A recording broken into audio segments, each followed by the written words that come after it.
What if the beloved voice that guided millions through America's top 40 wasn't telling the whole truth? For decades, fans believed Kasem's countdown was the ultimate symbol of honesty in radio, the sacred list that determined who ruled the airwaves.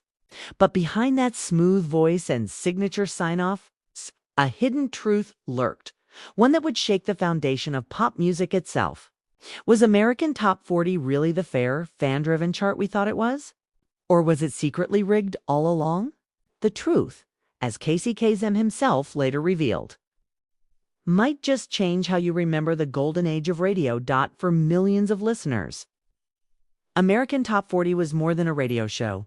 It was a ritual. Every weekend, people tuned in to hear Kasem count down the biggest hits in America. From number 42, the coveted number 1.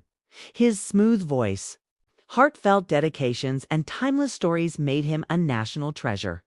But few fans knew how the rankings actually worked. It wasn't Casey who decided which songs rose or fell. It was a complex, secretive system based on data from Billboard's Hot 100 charts. Yet, that data wasn't always as objective as listeners believed. And that's where the controversy began. In the 1970s and 80s, Billboard's charts were compiled using a combination of record sales and radio airplay reports. But here's the catch. Both of those could be manipulated. Record stores sometimes inflated sales numbers when record labels offered them incentives. And radio stations often reported songs they were told to play, not necessarily what the audience wanted. Behind the scenes, record companies spent massive sums on promotion gifts, and even outright bribes to get their songs played more often. It was called payola, and though technically illegal after a major scandal in the 1960s, versions of it still existed quietly in the industry. That meant the charts Kasem read might not have been a pure reflection of popularity at all, but rather a reflection of power, money, and influence.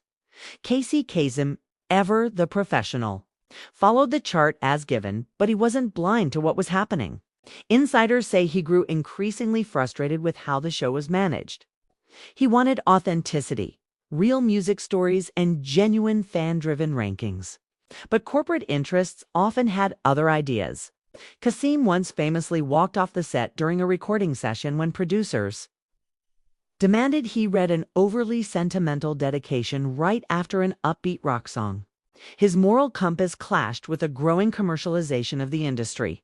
He believed in sincerity, and to him, that meant being truthful with his audience. Over the years, whispers began to circulate that even the AT40 countdown itself wasn't entirely immune to manipulation. Some claimed record labels pressured the show to highlight certain songs or artists more favorably. Others believed Casey himself was pushed to tell sanitized or scripted stories that painted the industry in a better light. Though there's little concrete proof that AT40 directly altered the Billboard rankings, many industry insiders agree that the show often served as a marketing tool as much as a musical celebration. Casey knew this, and it weighed on him. By the late 1980s, as Billboard's methods evolved and radio began to change, Kasem left American Top 40 after disputes with management. His departure shocked fans, who had come to see him as the heart and soul of the program. He later launched Casey's Top 40, a new show with different data sources, one that he promised would be more transparent and fair. In interviews, Casey hinted that he had grown tired of corporate interference and numbers games that didn't reflect real listener passion. Though he never explicitly said AT40 was rigged, his words and his decision to walk away spoke volumes. When Kasem passed away in 2014, tributes poured in from fans who remembered his kindness, warmth, and dedication to music. But even now, questions linger. Was the countdown we trusted for decades truly honest, or was it just another part of the entertainment machine? The shocking truth is that the line between genuine popularity and industry manipulation has always been blurry. And Kasem, the voice of integrity in a corrupt system, knew it better than anyone. His legacy remains one of inspiration and honesty, even if the charts he read sometimes weren't in the end.